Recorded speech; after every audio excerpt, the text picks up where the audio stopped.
All right, good morning, Smithville Junior High School. My name is Miss Edwards, and I'm the school counselor for you guys this year. I'm so excited to be here on campus with you, and I'm also so excited to see those of you who are out there in cyberspace. Hello, and welcome to junior high school. All right, this is your first SEL lesson of the year. SEL means social and emotional learning. We're going to do these lessons on Mondays of weeks that have a full week, and that's why this Monday is the first time we've done it. This is our first full week of school.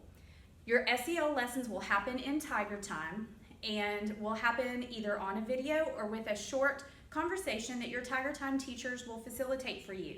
And then on Fridays at the end of this week, we'll have a follow-up Friday when they can reiterate the things that we talked about in the SEL lesson on Monday and check in with you to see how you've done. This week, actually this month, the month of September, our theme for our SEL lessons is connection. Over the past 6 months, many of us have struggled to connect for a lot of reasons. We had a global pandemic.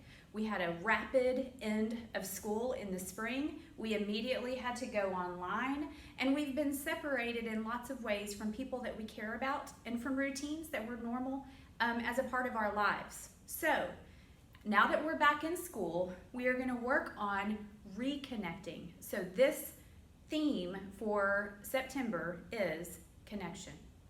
Now, this week in particular, our goal is going to be learning how to establish connections. So first, let's talk about establishing connections in person.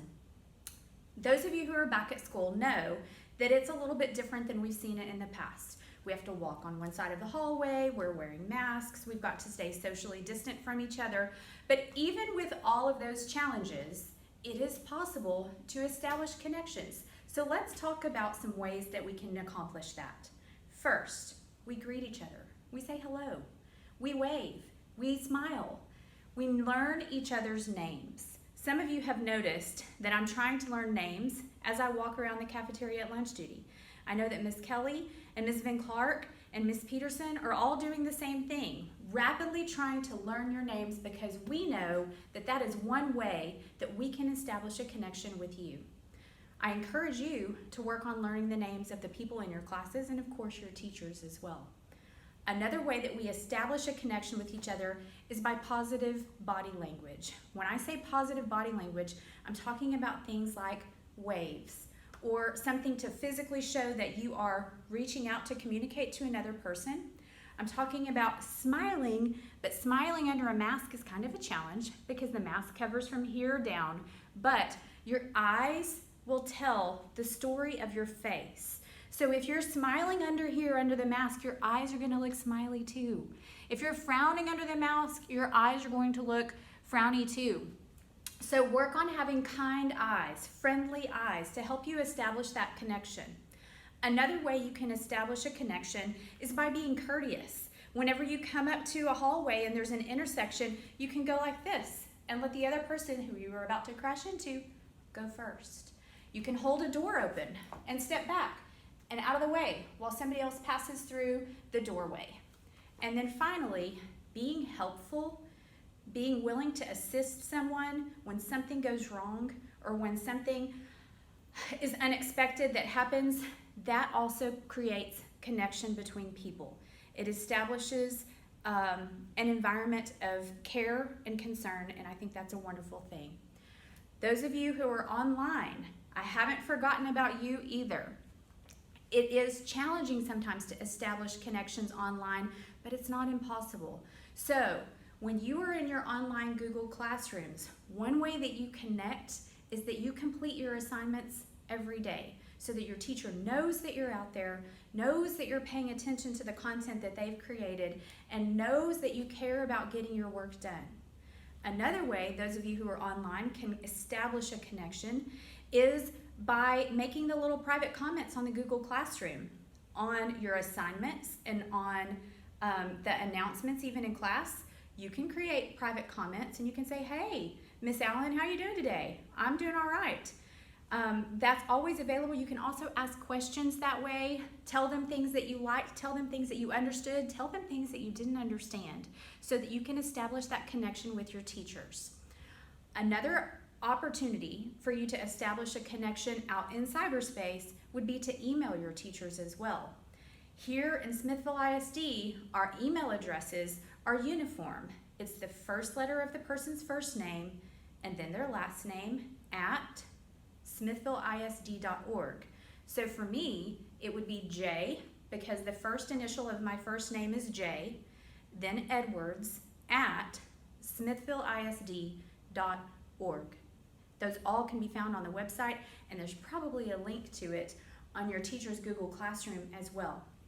Finally, another way to connect if you're out in cyberspace is to drop in and visit your teacher's virtual office hours. They have open times when they're there to help you and they're there to talk to you, and sometimes those virtual office hours are open to multiple students at once. So it would be an opportunity for you not only to connect with the teacher, but also to some other students who are working in that teacher's class with you this year. So let's reiterate. In person, establishing connections. We've got greetings. We've got learning each other's names and saying a person's name. John, I'm happy to see you today. You look great. Positive body language, kind eyes, smiling facial expressions, courtesy. Go ahead, go first. Helpfulness. I can do that. Just give me a second, I've got it. Online, establishing connections. We've got doing your work daily. Private commenting on the Google Classroom to connect with your teachers. Emailing, introducing yourself.